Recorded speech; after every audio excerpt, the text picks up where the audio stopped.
नमस्ते, अभिवादन आपका इनोसेंट इन्वेस्टर के इस नए वीडियो में दोस्तों एक स्टॉक की बात करेंगे जो बैंकिंग सेक्टर से आता है। 50 रुपये के नीचे अभी आपको मिल रहा है, इवन 40 रुपये से भी नीचे मिल रहा है। क्या आपको इस स्टॉक को खरीदना चाहिए? पहले आपको एक चीज़ दिखाना चाहते हैं। 700 करोड़ के आसपास इसने प्रॉफिट बनाया है इस क्वार्टर में, ठीक है। 578 था, 512 था, जस्ट पिछले क्वार्टर से भी ज़्यादा है, पिछले साल के इस क्वार्टर से भी ज़्यादा है, ठीक है। बैंकिंग स्टॉक है तो ऑफकोर्स सी बात है, प्रोविजनिंग ऊपर नीचे हुई है, उसी में एडजस्टमेंट हुआ, इसी कारण ये प्रॉफिट बढ़ा है। कौन सा बैंकिंग स्टॉक है आपको बता रहा हूँ, लेकिन आपसे एक सवाल पूछता हूँ कि 700 करोड़ रुपए के आसपास कमाई करने वाली कंपनी एक क्वार्टर में, साल भर में अप्रॉक्सीमेटली 3000 करोड़ रुपए कमाएगी, ठीक है। अप्रॉक्सीमेटली फॉरवर्ड 12 मंथ का price to earning ratio calculate अगर आप करना चाहते हो तो इस हिसाब से कर लो। 40 रुपये पर अगर ये स्टॉक आपको मिल रहा है तो आप करके देखो, बहुत मज़ा आएगा, मतलब खुश हो जाओगे आप, ठीक है। अभी हम कैलकुलेट करके आपको दिखाएंगे। पहले स्टॉक का नाम बता देते हैं। कुछ लोग कहते हैं गुमराह मत किया कीजिए, गुमराह का मतलब स्टॉक का नाम पहले बता दिया करो, पेट में गुड़गुड़ होती है,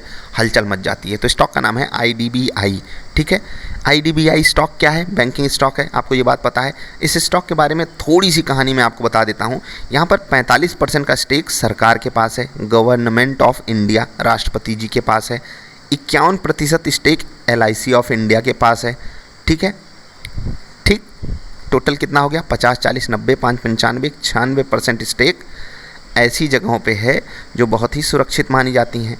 तो पहला क्राइटेरिया फुलफिल यहीं से आपका हो जाना चाहिए। अगर आप एक सेफ बैंकिंग स्टॉक ढूंढ रहे हो पब्लिक सेक्टर में तो ये हो सकता है, क्योंकि आप सरकारी स्टॉक खरीदोगे उससे बेटर इसको खरीदो, क्योंकि यहाँ पर सरकार डाइवेस्टमेंट करना चाहती है। तो ऑफकोर्स सी बात है, ये चीज़ें आपके फेवर में जा सकती हैं। स्टॉक अपर लेवल से काफ़ी नीचे आपको मिल रहा है तो ये भी आपके फेवर की चीज़ है, ये भी आपके फेवर की चीज़ है।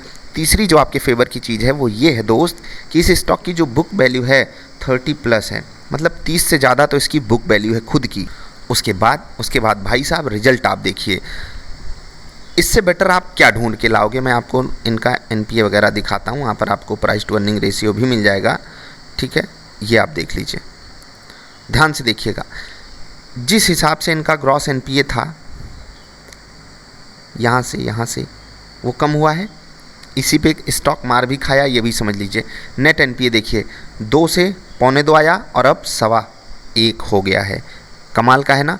तो ये सब चीज़ें जब फेवर में गई हैं फिर भी स्टॉक गिरा क्यों, इसको हमको देखना पड़ेगा और बहुत ध्यान से देखना पड़ेगा। मैं बताऊंगा आपको। पहले एक चीज़ आपको ज़रूर दिखाना चाहूँगा, इनका जो मार्केट कैप है वो है 40,000 करोड़, ठीक है। यहाँ पर आप देख भी सकते हो 40,000 करोड़ का मार्केट कैप बहुत बड़ा नहीं होता है, ठीक है। एक मिड कैप कंपनी है, 2000 करोड़ के आसपास फ्री फ्लोट है, मतलब जिसमें ट्रेड होता है, तो इसलिए छोटे टाइम फ्रेम में बड़ा फ्लक्चुएसन आ जाता है, क्योंकि नंबर ऑफ़ शेयर्स की संख्या कम है जो रियलिटी में मार्केट में ट्रेड होते हैं, ठीक है। 3 कारण मैंने आपको बता दिए कि इस स्टॉक को क्यों आपको खरीदना चाहिए। चौथा कारण चलिए जान लेते हैं।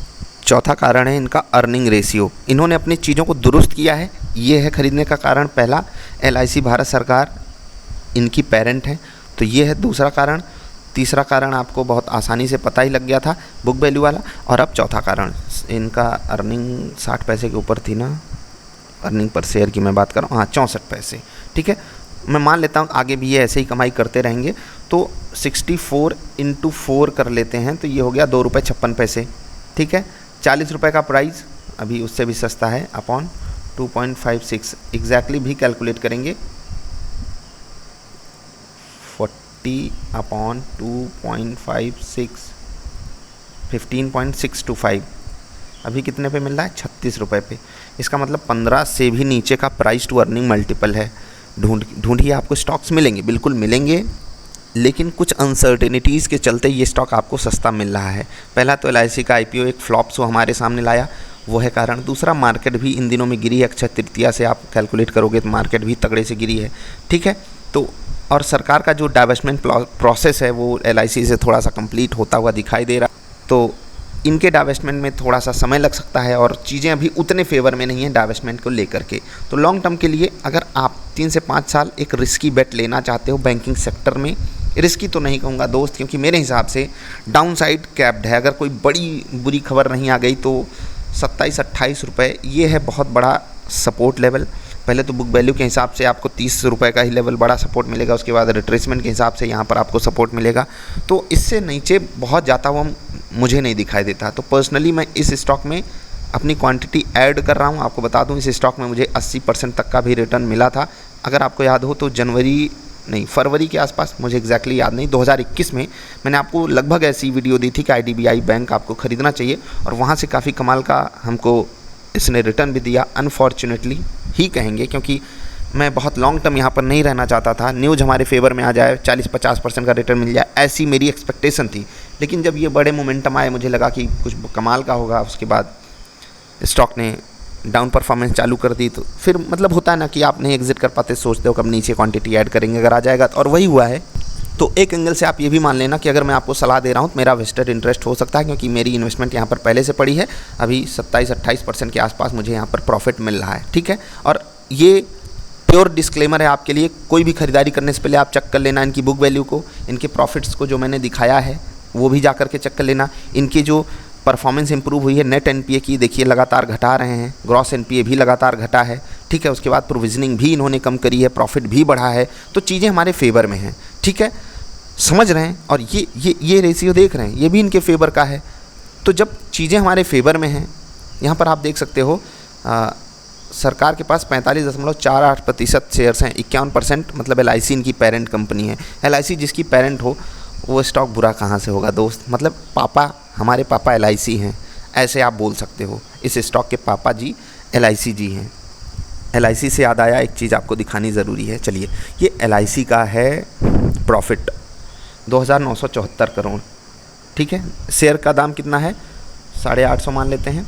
इनका शेयर का दाम 40 रुपये, ठीक है।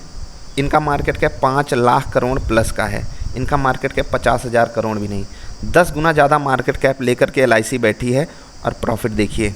ये होता है सेक्टर का डिफरेंस दोस्त, ये होता है प्राइस टू अर्निंग मल्टीपल पे जो आप कैलकुलेशन करते हो ना। मतलब सोच करके देखिए, एक कंपनी जिसका मार्केट कैप 50,000 करोड़ भी नहीं है, शेयर की वैल्यू 40 रुपये भी नहीं है, वो अगर अगले 4 क्वार्टर्स में ऐसे ही रिजल्ट दे देता है IDBI, तो लगभग इतना प्रॉफिट कमा लेगा कि नहीं, आप खुद सोचिए। और प्रॉफिट लगभग उतना कमा रहा है ना कमाल की बात। तो सोचिएगा, अपना दिमाग ज़रूर लगाइएगा। और यहीं पर सेक्टर टू सेक्टर जो डिफरेंस आता है वो आता है कि कोई सेक्टर बहुत आसान होता है पैसा कमाने के लिए, जैसे कि बैंकिंग सेक्टर बहुत आसान बिजनेस होता है, पैसा लो लोगों से, उसको बांट दो, ब्याज लो और इधर ब्याज दे दो, जो बचे वो आपका प्रॉफिट। कम से कम कहने के लिए तो बैंकिंग बिजनेस बहुत आसान होता है, हाँ अंदर बहुत सारी चीज़ें होती हैं, लेकिन सच्चाई यही है कि बैंकिंग बिजनेस आसान होता है, और इसी कारण इनको उतना मल्टीपल नहीं मिल पाता अर्निंग्स का जितना इंश्योरेंस सेक्टर को मिल पाता है, ठीक है। क्योंकि ग्रोथ की संभावना वहाँ पर बहुत है, और बैंकिंग सेक्टर में ग्रोथ तो उतनी ज़्यादा पॉसिबल नहीं है, लेकिन फिर भी डेवलपमेंट्स काफ़ी हो रहे हैं। और चीज़ें एक बैंकिंग शेयर होल्डर के फेवर में तभी जाएंगी जब वो थोड़ा सा लॉन्ग टर्म सोचेगा, और उसका जो फोकस है वो ग्रोथ पे नहीं, स्टेबिलिटी पे होना चाहिए।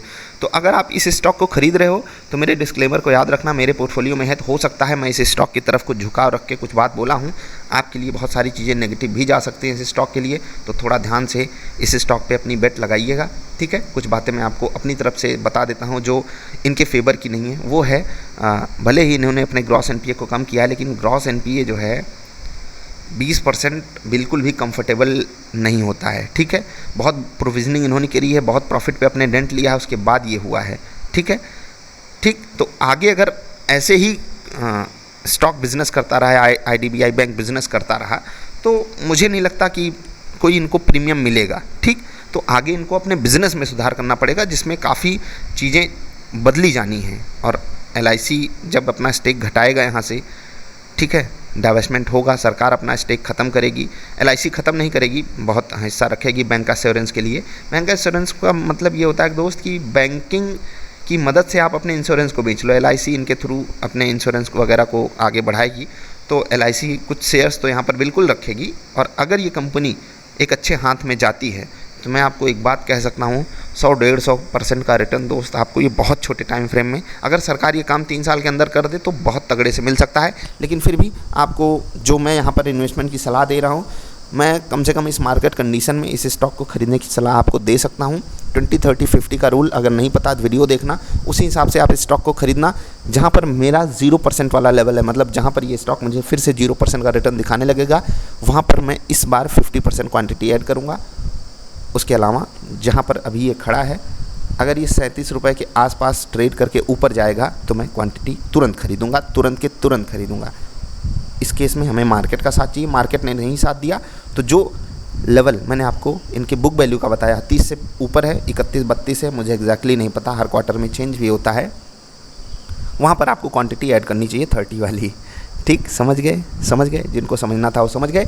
कोई सवाल सुझाव तो नीचे कमेंट करिएगा, आपको कैसा लगता है ये स्टॉक, और अगर आपके पास इससे बेटर है तो वो भी बताइएगा। जो भी मैंने आपको सजेशन दिया IDBI बैंक को लेकर के, वहाँ पर अपना कॉमन सेंस अपने फाइनेंशियल एडवाइजर से सलाह ज़रूर लीजिएगा। मैं बहुत बार गलत साबित होता रहता हूँ, आपने ये बात तो देखी ही होगी। ठीक है, अभी के लिए इतना ही। जाते जाते पता है मैंने आपको क्यों डराया, जिससे आप आंख बंद करके किसी पे भी विश्वास ना करो, क्रॉस चेकिंग करो, बैक टेस्टिंग करो, ज़रूरी है दोस्त, आपकी पर्सनल ग्रोथ के लिए ज़रूरी है। नहीं चेक करोगे तो प्रॉफिट मिल गया तो मेरी वाहवाही करोगे, लॉस मिल गया तो मुझे आके गाली दोगे, इसके अलावा कुछ करोगे? तो प्लीज़ किया करो, मेहनत किया करो, बिना उसके क्या ही करोगे। नमस्कार।